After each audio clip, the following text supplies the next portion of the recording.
जैसे एक एकड़ वाला किसान है 60 बाय 20 के कमरे में उसको सीजन में 7.5 क्विंटल के आसपास मशरूम हो जाती है, 4.5 लाख के आसपास एक एवरेज रेट दे देती है। तो ये एक कह लीजिए भी किसान को धान और गेहूं है, इसके साथ एक एडिशनल इनकम प्रोवाइड करता है। मैंने एक स्पॉन लैब तैयार की हुई है, बड़ी हाईटेक लैब है। हम किसानों को सपोर्ट बहुत ज़्यादा कर रहे हैं, कब इसकी कंपोस्टिंग स्टार्ट करें, कितना खर्चा आता है, कौन सा शेड कितना बनाएं। अगर मान लीजिए कोई किसान नहीं है और उसके पास कोई छोटा कमरा है, अगर वो मिनिमम रेट पे भी सेल करता है तो आराम से 35 से 40% तक मार्जिन लेके जाता है।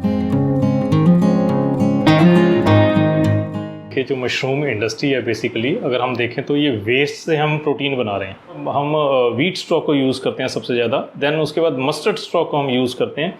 तो ये वेस्ट हैं इंडस्ट्री के। तो चिकन मैन्योर हुई, जो मुर्गे की वीट हम जिसे बोलते हैं, वो भी एक वेस्ट है। और जो किसान है, किसान को ये एक एडिशनल क्रॉप देता है, एडिशनल उनको फाइनेंशियल सपोर्ट करता है। तो मुझे लगता है भी इसको हर किसान को एटलीस्ट सीजनल कल्टीवेशन में आना चाहिए मशरूम की। हरियाणा यूपी के किसान बहुत सारे लगे हुए हैं, अब पंजाब के भी किसान इसमें आ रहे हैं। तो सीजनल कल्टीवेशन में जो किसान जिनके पास मान लीजिए 1 एकड़ भी ज़मीन है, वो क्या करते हैं, उसकी जो उसका भूसा है या तूड़ी जिसे हम बोलते हैं, व्हीट स्ट्रॉ, उसको वो संभाल के रखते हैं पहले।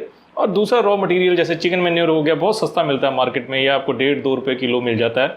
और ऐसे ही आप उसमें यूरिया डालते हैं, जिप्सम डालते हैं, ये मटेरियल यूज़ करके कंपोस्ट तैयार होती है। तो मोस्टली जो सीजनल कल्टीवेशन है वो सितंबर में कंपोस्ट का प्रोसेस तैयार कर देते हैं।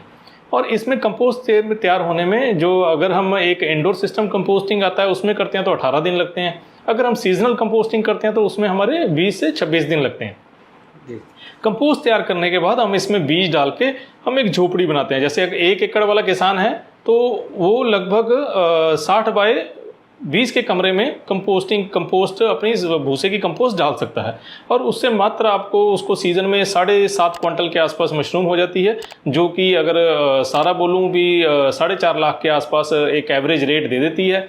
खर्चा निकालने के बाद किसान को 50,000 रुपये बच जाते हैं।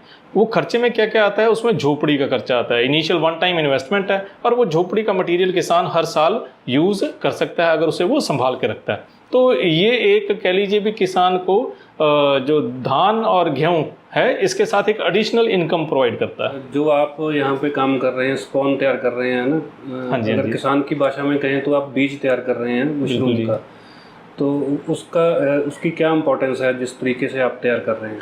सर थोड़ा सा मैं बता देता हूँ। मेरी खुद जो डॉक्टरेट है मशरूम में, और मैं माइक्रोबायोलॉजिस्ट हूँ।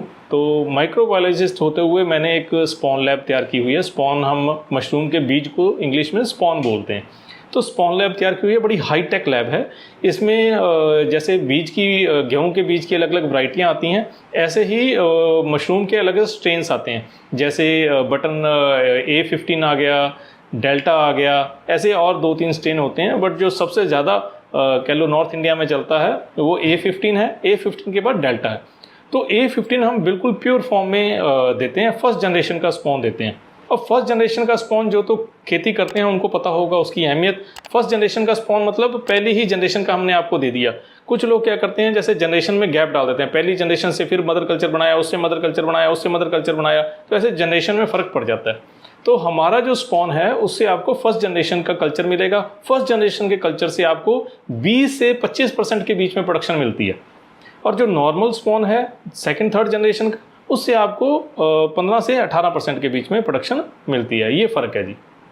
और हालांकि रेट वाइज हमारा कोई फ़र्क नहीं है, रेट हम सेम रख रहे हैं, रेट में कोई इसमें आपको अंतर नहीं मिलेगा। दूसरा बात, इसके साथ साथ हम किसानों को सपोर्ट बहुत ज़्यादा कर रहे हैं। मान लीजिए मैं आज अगर कोई किसान नया है और वो कंपोस्टिंग करना चाह रहा है, तो हम उसको पूरी सपोर्ट करते हैं। यहाँ तक कि कंपोस्टिंग से लेके मार्केटिंग तक भी हम उसे सपोर्ट करते हैं भी कैसे करना है, क्या करना है। अगर मशरूम की ग्रोइंग करनी है, कैसे करनी है, A to Z। इवन हमारा YouTube चैनल भी है, वहाँ पे भी किसान जाके देख सकते हैं। बट किसान कोई डायरेक्टली हमारे साथ इंटरेक्ट करना चाह रहे हैं, वो भी हमारे पास आके इंटरेक्ट करना चाहते हैं। कब इसकी कंपोस्टिंग स्टार्ट करें, कितना खर्चा आता है, कितनी लागत लगेगी, और कौन सा शेड कितना बनाएं, कितना उनके पास भूसा है, उसकी सारे की कैलकुलेशन हम करके उनको देते हैं। और इसके बावजूद अगर मान लीजिए कोई किसान नहीं है और उसके पास कोई छोटा कमरा है, हम उसको भी कैलकुलेट करके देते हैं भी उसमें उसका कितना खर्चा आएगा और कितना उसको उसमें मार्जिन रहेगा। अगर आप जैसे आपका जो यूनिट है पंजाब में है, तो ऑल इंडिया में कहीं से भी किसी किसान को लगता है कि या किसी को साइड बिजनेस के तौर पे कोई शहर का बंदा करना चाहता है, तो आप सप्लाई वो कैसे करते हैं?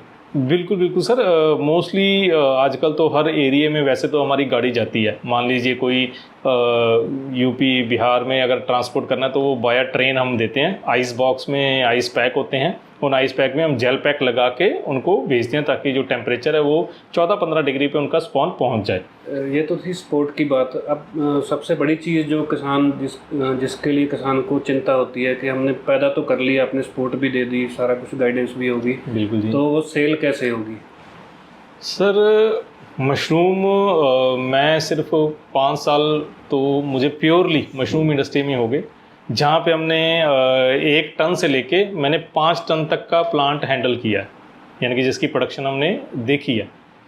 तो रात के 12 बजे से पहले पहले सारा माल सेल हो जाता था, कभी भी एक तिनका भी मशरूम का नहीं बचा। और जो मेरे सीजनल किसान भाई हैं, अगर वो लोकल एरिया में नहीं सेल कर पा रहे तो मोस्टली जो कैनिंग यूनिट्स हैं उनका माल खरीद लेती हैं।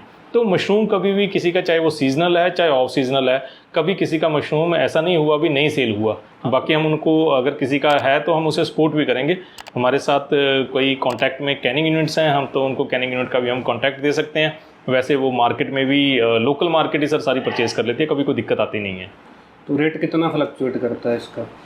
रेट सर सीज़न में तो 75-85 के बीच में रहता है, ऑफ सीज़न में ये 150 तक चला जाता है। मतलब मिनिमम रेट पे बेच के कितना प्रॉफिट होता है किसान? मिनिमम रेट पे भी सर, अगर किसान की बात कर रहा हूँ जो सीजनल ग्रोवर है, अगर वो मिनिमम रेट पे भी सेल करता है तो आराम से 35 से 40% तक मार्जिन लेके जाता है। 1% हम स्पॉन यूज़ करते हैं अगर आपने बहुत अच्छा स्पॉन रन करवाना है। इसलिए हमारा, मान लीजिए अगर 1 क्विंटल है तो 1 क्विंटल में 1 किलो बीज पड़ता है ये। हाँ, 1 किलो का सर फैक्ट्री रेट हम 80 के आसपास देते हैं। 1 क्विंटल से सर 10 बैग बन जाते हैं। 10 किलो का एक बैग रहता है, और उससे जो कह लो भी 20 से 25% प्रोडक्शन आ जाती है। कि ट्रांसपोर्ट अगर वो खुद कर रहे हैं तो उनका, अगर वो हमसे मंगवा रहे हैं तो जो भी ट्रांसपोर्ट का खर्चा आएगा वो ऐड ऑन हो जाएगा।